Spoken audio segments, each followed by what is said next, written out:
جتنے کرپشن کے سکینڈلز اس کے لیے موجود ہیں، توشہ خانہ کے کیسز اس کے اوپر موجود ہیں، فرا گوگی کے مقدمے اس کے اوپر موجود ہیں، جو کک بیکس پنجاب میں لی گئی اس کے لیے اس کے فیملی کے لیے موجود ہیں، جو سلائی مشینوں کے نام پر اربوں روپے یہاں سے باہر بھیجے گئے اور باہر بھیج کر جو پراپرٹیز خریدی گئیں، وہ سارے مقدمات عمران خان کے خلاف موجود ہیں۔ اگر ریاست، اب میں یہ پوری بات کرنا مقصد کیا ہے، جو میں نے انٹرویو کو کوٹ کر رہا ہوں، نہ ہی میں بی بی سی کا نمائندہ ہوں، نہ ہی یہ میرا کام ہے، لیکن میں ساری چیزوں کا مقصد سمجھانا چاہ رہا ہوں کہ مقصد کیا ہے۔ مقصد ہے کہ عمران خان کے اوپر اس کی گردن میں کرپشن کے الزامات کے ساتھ ساتھ پھندا قریب ہو جا رہا ہے۔ جو القادر ٹرسٹ ہے اس میں عمران خان مکمل طور پہ انوالوڈ ہے، اور وہ چیز وہ ایڈمٹ 10 دفعہ مختلف طریقوں سے کر بھی چکا ہے۔ اسی طریقے سے میں نے کہا توشہ خانہ، بی آر ڈی کے پی کے کرپشن کے جتنے بھی میگا اسکیم اس میں عمران خان کا ہاتھ ڈائریکٹ موجود ہے۔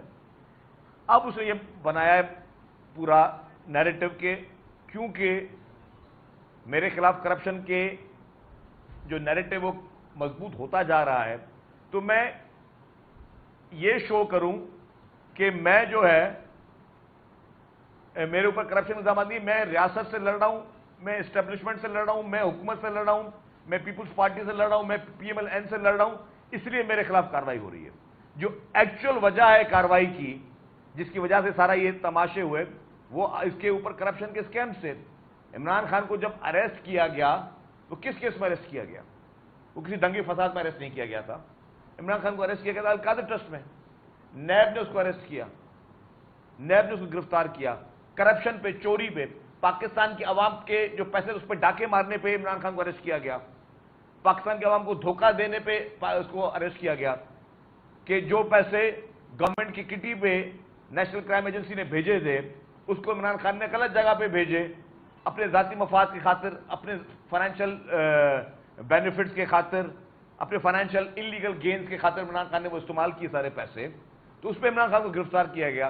تو جب آپ کو ایک کرپشن کیس میں گرفتار کیا گیا تو آپ نے نیریٹو کو، اس میں بھی عمران خان کامیاب ہوا، میں آپ کو بتاؤں اس میں بھی عمران خان کامیاب ہو کہ عمران خان نے لڑائی دوسری طرف لے گیا کہ یہ میری کرپشن کی کہانی نہیں ہے، یہ میری کرپشن لڑائی، میری تو اسٹیٹ سے لڑائی ہے، میری اسٹیبلشمنٹ سے لڑائی ہے، میری آرمی سے لڑائی ہے، میری پیپلز پارٹی سے لڑائی ہے، میری پی ایم ایل این سے لڑائی ہے، میری پی ڈی ایم سے لڑائی ہے، اس لیے مجھ پہ کارروائی ہو رہی ہے۔ تو یہ ایک نیریٹو بنانے کی کوشش کی گئی لوگوں کے ذہن میں، وہ لوگ جو واقعی شاید اس سے تھوڑی بہت لگاؤ رکھتے تھے، ان کے ذہن میں یہ چیز ڈالنے کی بات کی گئی کہ جی میں کیونکہ ان کے خلاف بات کر رہا ہوں اس لیے مجھے گرفتار کیا گیا، میں اصل میں بہت بڑا لیڈر ہوں۔ یہ بہت بڑا لیڈر نہیں ہے، یہ بہت بڑا ڈکیت ہے، اس کی ڈکیتیاں ثابت ہو چکی ہیں، اور اس کی ڈکیتیوں میں اب اس کو ملک کا کوئی بھی قانون اس کو وہ رعایت نہیں دے سکتا۔ جو بھی اس کو اللیگل رعایتیں ملتی آ رہی تھیں وہ ساری غلط، غیر قانونی، غیر آئینی اور ذاتی پسند و ناپسند کی بنا پر تھیں۔ مزید اس کو ریلیف دینا اس ملک کے ساتھ زیادتی ہے۔ اور 9 مئی کو جس طرح اس نے پہلے 9 مئی کو کتنے نیریٹو چینج ہوئے، تو یہ اسی طریقے سے نیریٹو چینج ہوتے رہے جیسے پہلے نیریٹو چینج ہوتے رہے کہ جی مجھے تو امریکہ نے نکالا ہے، پھر کہا جی مجھے آرمی نے نکالا، پھر کہا جی مجھے پی ڈی ایم نے نکالا، پھر کسی اور کا نام لے لیا۔ تو آپ مستقل طور پہ ہر جگہ پہ ہر نیریٹو دیتے رہے، پاکستان کی عوام کو نیریٹو دیتے رہے کہ آپ جو ہے آپ کو بیرون ملک کسی سازش کے تحت نکلیں، اور وہاں کے ویسٹ کو آپ یہ نیریٹو دیتے رہے کہ مجھے جی یہاں کے اسٹیبلشمنٹ نے نکالا ہے۔ تو آپ نے جان بوجھ کے ان اداروں کے خلاف ایک زہر اگلایا، لوگوں کے ذہنوں میں، دلوں میں، یا اپنے سپورٹرز کے ذہن میں آپ نے ایک سوچی سمجھی سازش کے تحت وہ زہر پیدا کی جس میں آپ کامیاب ہوئے۔ جو آپ نے جھوٹے نیریٹو پیدا کیے، آپ نے لوگوں کو تبھی یہ ہوا کہ جب 9 مئی کو آپ کو گرفتار کیا گیا کرپشن کے کیس میں، کرپٹ پریکٹس میں آپ کو گرفتار کیا گیا۔ تو آپ نے آپ کے لوگوں کو، جو آپ کی ٹریننگ تھی، جو پیچھے لوگوں کی ڈائریکشنز تھی، آپ کے سیکنڈ ٹیئر کی ڈائریکشنز تھی، آپ کے گھروں سے جو ڈائریکشن جا رہی تھی، ان کو پیغام دیا گیا کہ آپ نے یہ حملے کرنے جی ایچ کیو پہ یا کور کمانڈر ہاؤس پہ، آپ نے اپنی پوری لڑائی کو اس طرف ڈائیورٹ اس لیے کیا تاکہ آپ کوئی قومی ہیرو بن سکیں، کہ آپ کوئی بہت بڑے کوئی محاذ پہ نکلے ہوئے ہیں۔ آپ کسی محاذ پہ نہیں نکلے ہوئے، آپ نے اپنے اوپر وہ جو آپ کے اوپر کرپشن کے وہ ایک پکے ثبوت موجود ہیں، اس کو ڈائیورٹ کرنے کی کوشش کی آپ نے کہ آپ بہت بڑے کوئی انقلاب لانے چاہ رہے تھے ملک میں۔ آپ کوئی انقلاب نہیں لانا چاہ رہے تھے، اور آپ کے خلاف کوئی ابھی تک کسی ادارے نے وہ سختی یا اس طرح کی چیزیں نہیں کی ہیں. ان اداروں نے برداشت کا، تحمل کا مظاہرہ کیا ہے. اگر برداشت اور تحمل نہیں ہوتا تو نہ آپ میں مجال تھی، نہ ہی آپ کے ان گنڈوں میں مجال تھی کہ وہ اسٹیٹ کے خلاف اس طرح نکلتے. یہ اسٹیٹ کا برداشت تھا. اسٹیٹ نے ایک ماں کی حیثیت سے اپنا رویہ رکھا کہ جی یہ سارے اس قوم کے لوگ کہ خدا نہ خاصہ ان پہ کوئی ان پہ نقصان نہ پہنچے. آج دن تک آپ وہ زہر اگل رہے ہیں. آپ کے بی بی سی کے انٹرویوز میں بھی ہے، آپ نے جو پھر دوبارہ وہی دھمکی دی ہے. ایک مرتبہ پھر دھمکی دی کہ مجھے اگر گرفتار کیا گیا تو پھر یہ 9 مئی جیسے واقعات ہوں گے. تو اس کا مطلب آپ 9 مئی کے واقعہ کو اون کرتے ہیں، آپ اونرشپ دے رہے ہیں اس واقعے کو، اور آپ اسٹیٹ کو دھمکی دے رہے ہیں. جو کہ میں نہیں کہہ رہا، وہ آپ کے جو فارن جرنلسٹ تھی بی بی سی کی، وہ خود کہہ رہی ہے کہ جی ہاں آپ you are threatening the government اور اسٹیٹ. تو آپ اگر دھمکیاں دے کے یہ سمجھتے ہیں کہ اسٹیٹ کمزور ہے، اسٹیٹ کمزور نہیں ہے. آپ کتنے بھی زہر اگل لیں سوشل میڈیا کے ذریعے، لوگوں کو ذہنوں میں آپ کتنا بھی زہر اگلیں، لیکن پوری قوم، یہ ملکی ادارے سب ایک پیج پر ہیں. آپ جیسے کچھ لوگ جو زبردستی تھوپے گئے، جو زبردستی امپوز کیے گئے اس قوم کے اوپر، وہ فتنہ فساد اسی لیے پھیلا رہے ہیں کہ آپ کبھی پولیٹیکل شخص تھے ہی نہیں، آپ کی پولیٹیکل ذہنیت تھی نہیں. آپ کو ایک امپوز کیا گیا، آپ کو اس ملک پہ، اس سلطنت پہ، اس کے ملک کے لوگوں پہ زبردستی تھوپا گیا، اور وہ نتیجہ آپ نے وہ تھوپنے والوں کو بھی دیا، وہ نتیجہ آپ نے اس ملک کو بھی دیا، اس ملک کے نوجوانوں کو بھی دیا. تو لیکن اس انٹرویو کے بعد میں سمجھتا ہوں کہ عمران خان نے اپنے سیاسی بات چیت کے دروازے بھی اس انٹرویو کے بعد ختم کر دیے. جس طرح وہ اوپن دھمکی دی، مجھے بتائیں پاکستان کے کون سے لیڈر نے اس طرح دھمکی دی ہے؟ گرفتاریاں کس کس کی نہیں ہوئی ہیں؟ پیپلز پارٹی کی لیڈرشپ نے جان کے نذرانے دیے، کبھی اسٹیٹ کو دھمکی نہیں دی. گرفتاریاں دی ہیں، کبھی اسٹیٹ کو دھمکی نہیں دی، اور وہ سیریس جینوئن لیڈر تھے. آپ لیڈر نہیں ہو، اب کے پاس ایک چیز بھی نہیں ہے جو آپ ملک کو، قوم کو بتا سکو کہ آپ نے اس ملک اور قوم کے لیے کچھ کیا ہے. جن لوگوں نے، جن پارٹیوں نے اس ملک کے لیے جان کے نذرانے دیے، اس ملک کو ایٹمی طاقت بنایا، اس ملک کو کانسٹیٹیوشن دیا، اس ملک کے عوام کو زبان دی، اس ملک کے عوام کو حقوق دیے، کسانوں کو، غریبوں کو حقوق دیے، اس نے آج تک ملک میں دھمکی نہیں دی. آپ نے اس ملک کو کچھ نہیں دیا.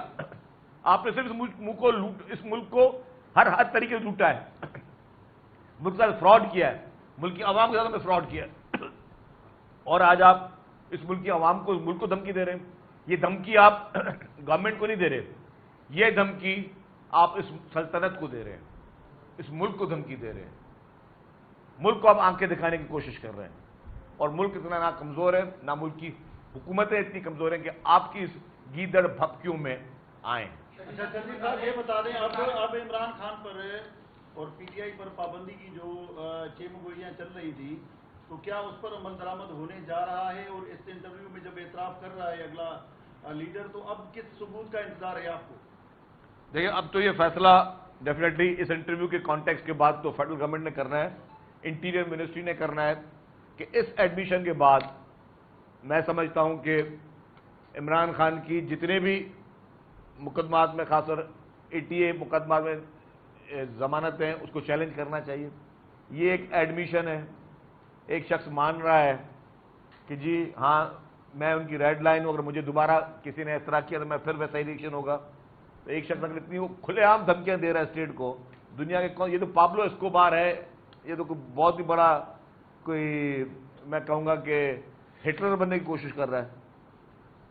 9 مئی کے واقعے میں ملوث لوگوں کو جو ہے نا تلاش کیا جا رہا ہے اور انہیں اریسٹ کیا جا رہا ہے، لیکن ایک بڑے لیڈر جو ملوث ہیں اس حوالے سے، ان کا ایک رنگ ہو گیا ہے، اور بار بار سوشل میڈیا میں بڑے پیمانے پر چرچا ہو رہا ہے کہ وہ رنگ اس کے ہاتھ سے کھو گیا ہے. تو آپ نہیں سمجھتے کہ اس رنگ کی تلاش کیا جائے؟ کیا وجہ ہے کہ اس کے ہاتھ میں وہ رنگ موجود نہیں ہے، اور اس رنگ کو تلاش کر کے دوبارہ سے کیا جائے؟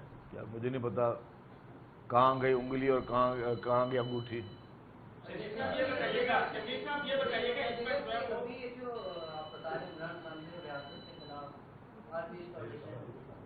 جو یہ جو ہے قاسم کا بیٹا اور یہ جو بالیہ قائد ہے،